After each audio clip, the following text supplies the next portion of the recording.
Mornings at the Creative Solutions Without Solutions office always started with a cacophony of sounds: the rustle of keyboards, the clinking of cups, cautious greetings, and the inevitable ding of the microwave signaling the start of the lunch parade. Sarah, the marketing department head, was the embodiment of order in this managed chaos.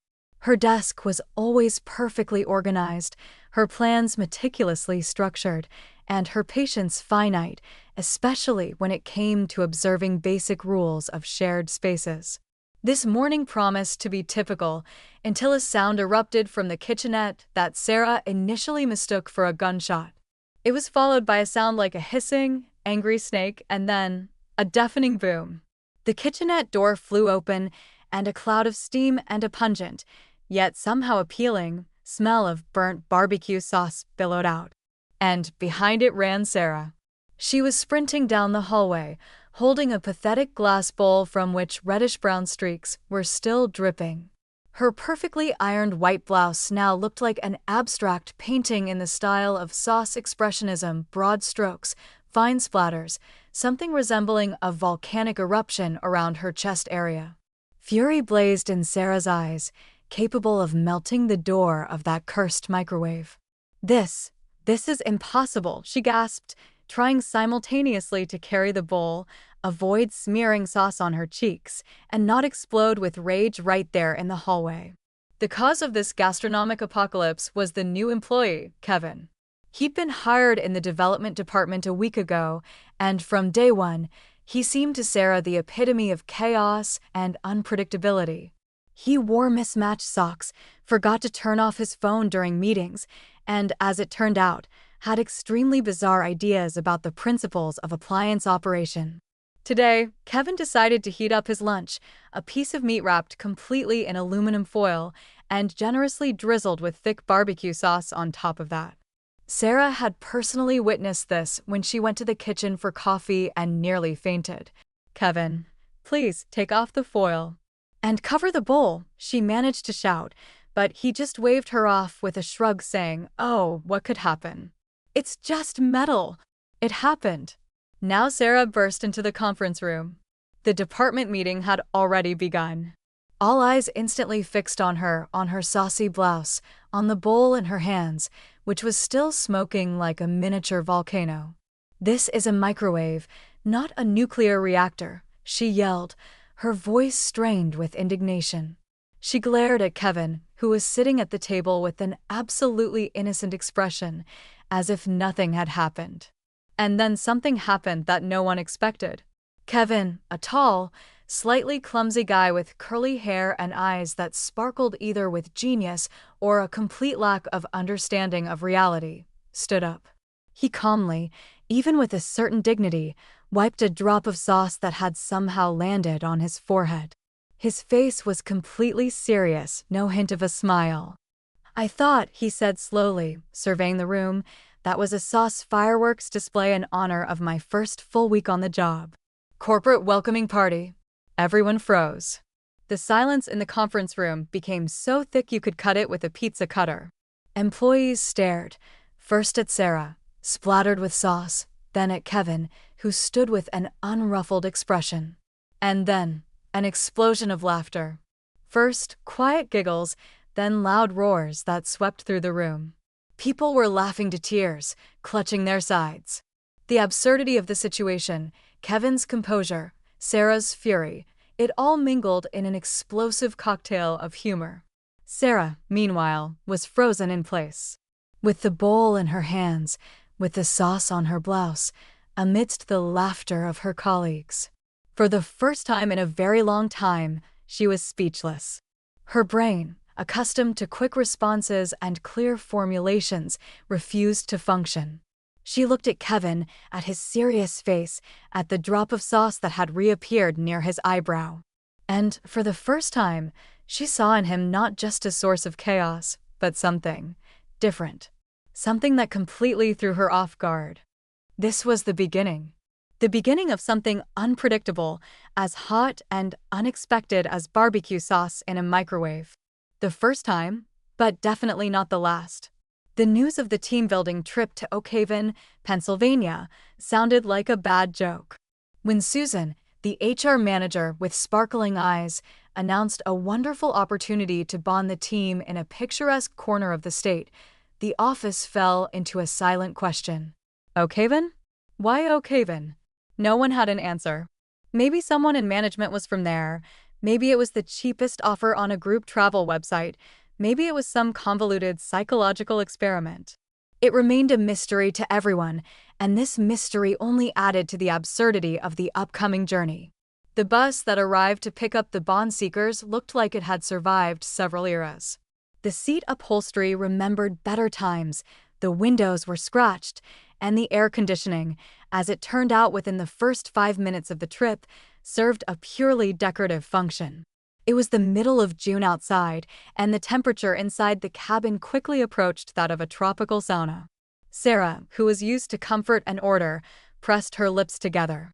She hated heat, she hated stuffiness, and from now on, she hated buses without air conditioning.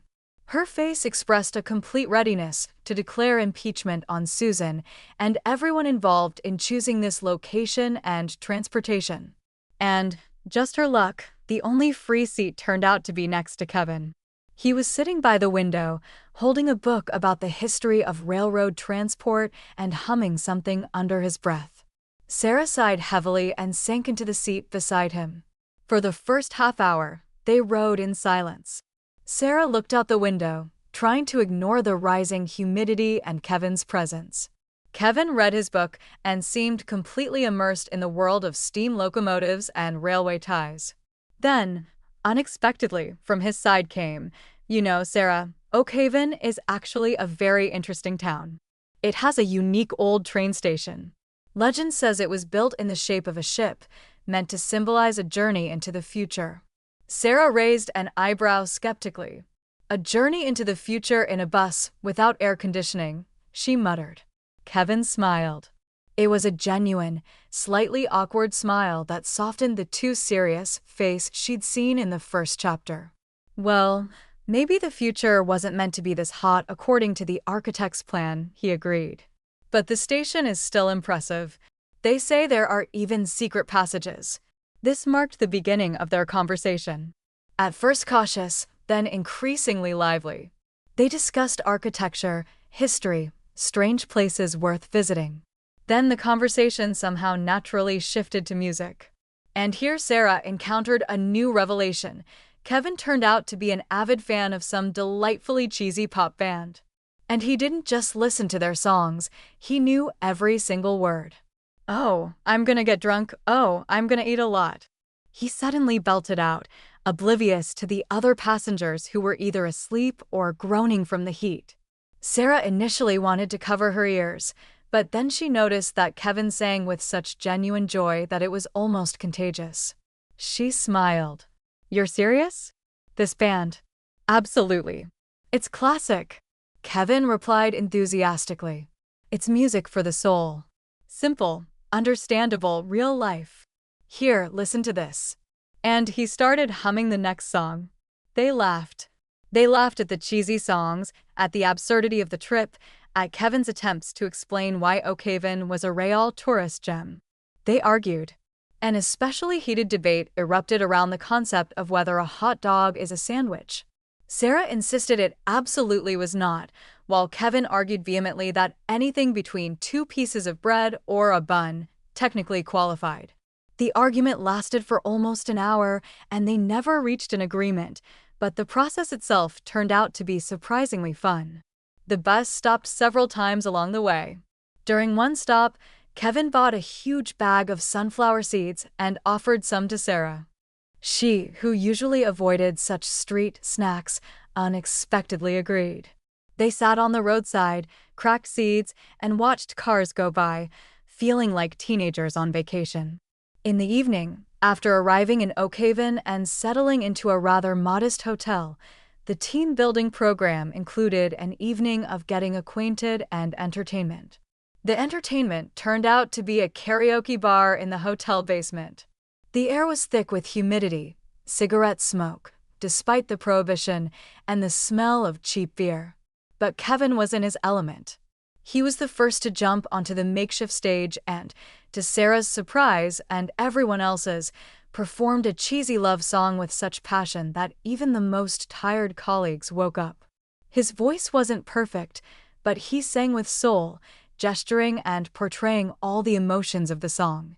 Sarah sat at a table, drinking Barbary tea, the only drink that seemed safe to her, and watching Kevin. She saw him laugh, genuinely enjoy himself, and how easily he connected with others, even if that connection was through cheesy song lyrics. She noticed that his clumsiness wasn't from a lack of intelligence, but rather from a kind of internal freedom, a lack of need to pretend to be someone else. Approaching her after his performance, Kevin looked happy and slightly sweaty. "So, did I impress you with my talent?" he asked with a smile. Sarah smiled back. You were unforgettable, Kevin. Especially that part about the classroom." They sat together for a long time, talking not about work or Oakhaven anymore, but about life, dreams, strange habits. Sarah found herself thinking that Kevin wasn't so annoying after all. Yes, he was chaotic and unpredictable, but there was a certain lightness about him that she herself lacked with her constant need to control everything. Maybe even a little charming. Just a tiny bit. This thought surprised her. She looked at him as he laughed at something a colleague said. In the dim light of the karaoke bar, he seemed attractive. It was a new, unusual feeling that was both confusing and intriguing. The trip to Oakhaven, which had started as torture, unexpectedly became a moment that changed her perception of Kevin. And perhaps not just of him. Returning to the office after Oakhaven felt like coming back from another reality. The bus's stuffiness, the cheesy pop songs, the mysterious train station, and the karaoke basement seemed like a distant dream. The office with its air conditioning, sterile cleanliness, and familiar keyboard noise became reality again. But something had changed. Sarah's gaze towards Kevin was now different. The former hostility was gone, replaced by cautious curiosity. The week after the team building was tense. A new, large-scale advertising campaign was approaching its presentation deadline. Sarah was responsible for finalizing and sending it to the client. Every file, every slide of the presentation was meticulously checked. She was proud of this work. And then, on Friday evening, just a few hours before the deadline, disaster struck. Sarah was reviewing the final version of the presentation on the shared server. The file was gone. Not just moved, not renamed. It wasn't there. Sarah felt the blood drain from her face. Cold sweat broke out on her temples. She quickly checked the trash, the history of changes, asked colleagues if anyone had moved anything. Nothing. Panic seized her. All the late-night work, all the hours spent on this campaign had vanished. She remembered that earlier that day, Kevin had been working with some files on the shared drive, optimizing something, as he put it. With a sense of dread, she looked at him. He was sitting at his desk, staring intently at his monitor, seemingly solving some global universe problem on his computer. "Kevin," she exhaled, her voice taut as a string. "Were you working with files on the shared drive today?" Kevin looked up, his eyes a little unfocused. "Me? Yeah, I was cleaning up a bit. Organizing." Sarah felt her fists clench. "What exactly were you cleaning up? You didn't delete anything, did you?" Kevin's face changed. The focus drained away, replaced by confusion, then realization, then pure horror. "Uh-oh," he whispered. "There was some file with a really long name. I thought it was some old archive." Sarah was ready to pounce on him with the office stapler that happened to be on her desk. She imagined sticking it in his hand. Or his eye. Or just throwing that barbecue sauce, which seemed to have never quite washed out of the blouse that still hung in her closet as a reminder of Kevin's first fiasco, at him. But instead, she just closed her eyes and took a deep breath, trying to regain control. Panic receded, replaced by cold calculation. There was no time for hysterics. There was only a looming deadline and an empty space where the file should have been. Okay, she said firmly, opening her eyes. The stapler can wait for now. Do you know how to recover files from the server? Kevin turned pale. I can try. I read somewhere. We'll try together, Sarah interrupted. We have, what? A few hours. The client is waiting tomorrow morning. So began their all-night shift. The office emptied out. Only the two of them remained, the light of the monitors and the silence, broken only by the clicking of keyboards and Kevin's quiet murmuring as he tried to recall some commands for data recovery. It was an exhausting night. They tried everything. They searched in backups, which didn't exist, tried to recover from temporary files, contacted tech support, who didn't answer. Sarah, who usually went to bed by midnight, felt every nerve in her body screaming with fatigue. Kevin looked no better. His curly hair stuck out in all directions, and his eyes were red from lack of sleep. Somewhere between 3 and 4 in the morning, when hope had almost vanished, and their eyes refused to stay open, Kevin suddenly stood up. Be right back, he mumbled and disappeared in the direction of the kitchenette. A few minutes later, he returned with 2 sandwiches. Simple ones on white bread, with butter and ketchup. He handed one to Sarah. Eat, he said. You need energy. Sarah looked at the sandwich in surprise. Ketchup? It was so childish. But she was so hungry that she took it and bit into it. The ketchup was bright, a little sweet, and with a slight tanginess. You know, Kevin said, looking at his sandwich with the same completely serious expression she'd seen that day with the barbecue sauce. This ketchup is just like us. Sarah choked on her sandwich. What? Well, he continued calmly. It's tangy because you can be so angry like today. A little sweet because you're, well, not always angry. And absolutely unpredictable because who knew we'd spend the night together trying to recover a file I deleted. Sarah listened to him, looking at the ketchup on the sandwich, at his serious face, at his red, tired eyes. It was so absurd, so utterly Kevin. She felt the fatigue and irritation receding, replaced by something else. Something warm and very, very funny. She sighed. And then she laughed. Softly at first, then louder and louder. She laughed at the situation, at his comparison, at herself, sitting at 4 in the morning in the office, eating a ketchup sandwich and laughing at the guy who had erased a vital file. Kevin watched her, first in surprise, then with a cautious smile. I'm glad something about this is funny, he said. They laughed together. That laughter diffused the tension, relieved the fatigue. And, most importantly, it reminded Sarah of the lightness she had felt around him in Oak Haven. After that, they returned to work with renewed energy. And a miracle happened. Kevin remembered some outdated command from his college days that allowed him to pull a nearly complete version of the file from the system's temporary cache. It only took a couple more hours to finalize it. As the sun rose, the presentation was ready. They sat next to each other, tired but satisfied. Sarah looked at Kevin. Thank you, she said sincerely. You saved the day. Kevin smiled, again with that awkward but genuine smile of his. Well, I ruined it first.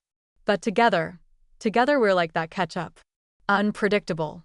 That night changed them. It showed them they could work together, trust each other, and even find humor in the worst situations.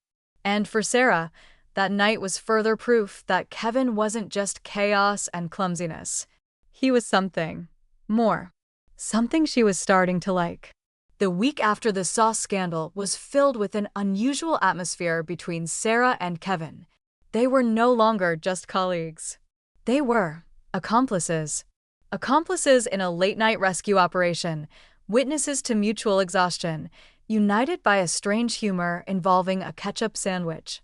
At the office, they acted as usual, but in their glances, in brief shared smiles, in unexpected help offered to each other, something new was felt. The presentation day for the company's new product, their own signature barbecue sauce, was approaching. The irony of fate, connected to Kevin's first day, didn't go unnoticed by anyone. Colleagues joked about the explosive start and suggested naming the sauce Kevin's Revenge. On the day of the presentation, Sarah was on edge. She was responsible for the visual part, for making sure the booth looked perfect and that the tasting went without incident. She rushed between floors, checking everything 100 times. Towards the evening, as the main part of the presentation was over and guests were leaving, Kevin approached Sarah. He looked surprisingly neat in a light shirt, though his hair still stuck out as if he'd just had a small electric shock. "Sarah," he said, a little uncertainly. "You must be really tired, huh?" Sarah nodded. She felt like a squeezed lemon. "I wanted to show you something," Kevin continued. Upstairs." Sarah raised an eyebrow in surprise. "Upstairs? Where upstairs?" "On the roof," he said. "Come on, there's fresh air there." "And a surprise." Sarah hesitated. All she wanted was to get home and go to sleep. But his mysteriousness and the word surprise after the fireworks and ketchup stories intrigued her. Finally, she agreed. They climbed the stairs to the top floor, then another set of stairs to the office building's roof. Sarah expected to see maintenance equipment or just an open space. But what she saw once again caught her off guard. Kevin had transformed a part of the roof into something resembling a cozy patio. Vintage string lights with warm bulbs were hung, creating a soft illumination. In the center, there was a small table covered with a blanket and on it, plates and a pizza box. Nearby, on a makeshift stand, stood an old, distinctly vintage-looking record player. Soft jazz music was playing from the speaker. Sarah stopped, amazed. "Kevin, you did all this?" Kevin smiled shyly. "Yeah, I thought you needed a break after a day like this. And I wanted to talk to you." They sat down at the table. Kevin opened the pizza box. It smelled incredibly appetizing. They ate pizza, looking at the evening city unfolding below them with its shimmering lights. The conversation was light at first, about the day, the presentation, colleagues. But Sarah felt that Kevin was preparing to say something important. He put another record on the player. A slow, romantic melody began to play. Kevin took a deep breath, as if steeling himself. "Sarah," he began, his voice a little shaky. "I know I'm not perfect." He ran a hand through his hair, making it even messier. "I mess up files, I sing cheesy pop songs at the most inappropriate moments, although I think you're starting to like it, right? And I can't tell panna cotta from tiramisu. I might accidentally blow up sauce in a microwave and invite you to Oakhaven for team building that turns out to be a sauna on wheels." He paused, looking into her eyes. Sarah felt her heart start to beat faster. "I know I probably annoyed you a lot at first," Kevin continued calmly. "And maybe I'm still a little too much. But over these past few weeks, especially after Oakhaven and that night at the office." He took another deep breath. "I realized something." The wind from the roof tousled Sarah's hair. In the light of the string lights, Kevin's face seemed sincere and vulnerable. "Sarah," he said, his voice becoming more steady, though quiet. I love you." He said it simply, without melodrama, looking her directly in the eyes. Sarah felt a lump of emotion rise in her throat. She looked at him, at this unexpectedly romantic spot on the roof he had created, at the vintage record player, at the city lights below. Tears welled up in her eyes, either from the wind, which had picked up, or from the emotions washing over her. "Kevin," she whispered, trying to find words. She hadn't expected this. She knew she liked him, that her view of him had changed, but his confession, it was too fast, too unexpected. And at that very moment, when the air was filled with tension, romance, and unspoken words, a loud crash echoed. Not far from them, near the edge of the roof, the vintage record player that was playing jazz suddenly shook, exploded in a cloud of smoke, and let out a terrible screech. The record flew into the air and shattered. But that wasn't all. From the smoke rising above the player, a pigeon suddenly fluttered out. a large, gray pigeon that seemed as surprised as they were. And the strangest thing, it was holding in its beak a small sample packet of the new barbecue sauce they had just presented. The pigeon with the sauce packet in its beak quickly gained altitude and disappeared into the evening sky above the city. Sarah and Kevin sat, stunned, looking first at the smoking record player, then at the spot where the pigeon had been. The romantic moment was definitively ruined. What was that? Sarah finally managed to gasp. Her tears had dried, replaced by shock and complete bewilderment. Kevin slowly turned back to her. His face expressed complete confusion and a kind of childlike guilt. He shrugged. Surprise, he said in a quiet voice, as if asking himself, "That must have been a bird courier? Or a bird taste test of our new sauce?" Sarah looked at him, at the smoking record player, at the pizza box, at the vanished pigeon with the sauce. And again, like on the first day, like that night with the ketchup, she felt the absurdity wash over her. This was Kevin. This was their moment. Not perfect, not classic, but absolutely, undeniably theirs. She didn't know whether to laugh or cry. She chose to laugh. Nervously, hysterically, but genuinely. Kevin cautiously reached out and took her hand. I'm sorry about the pigeon and the record player, he said.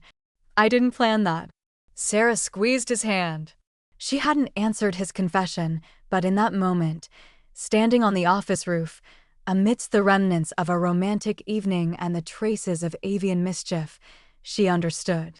Kevin was the chaos that had burst into her orderly life, but it was a chaos that made her feel alive, made her laugh, and made her see the world from a different angle. What would happen next, she didn't know. But that night on the roof, with pizza, a broken record player, and a pigeon courier of sauce, would forever remain in her memory as the strangest, and perhaps most important, moment in their relationship.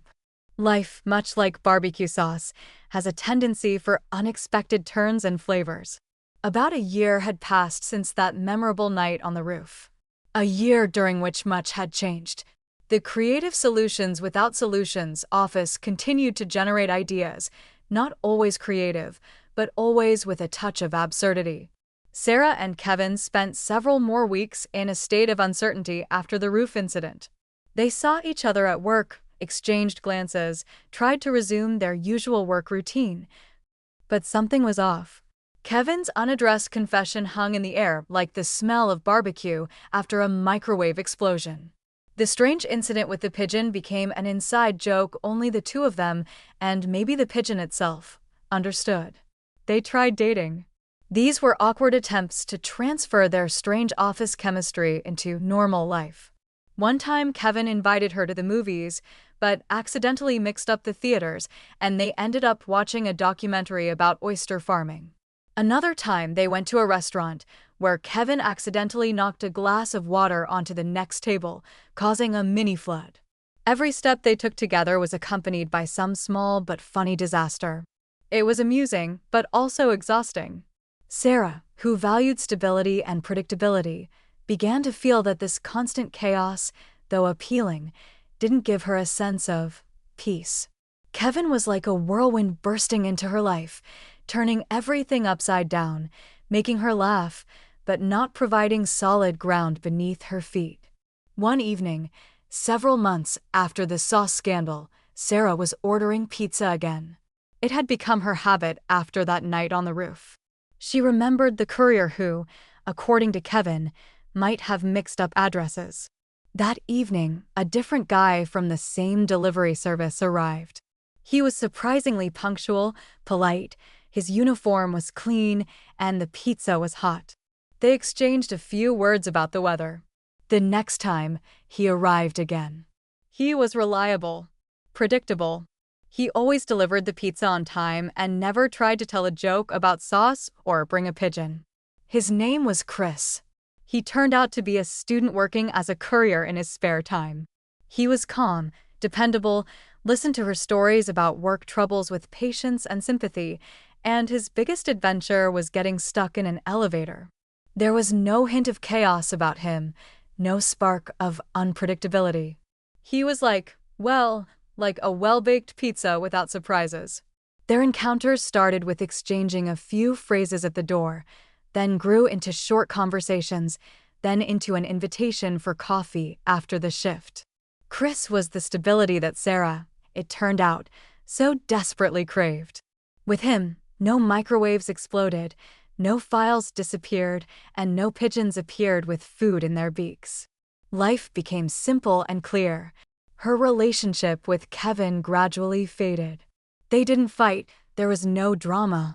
Their worlds, filled with chaos and order, simply began to diverge. Kevin, it seemed, understood this too. He remained her colleague, and sometimes they exchanged jokes about sauce, but that special spark that ignited on the roof was no longer there.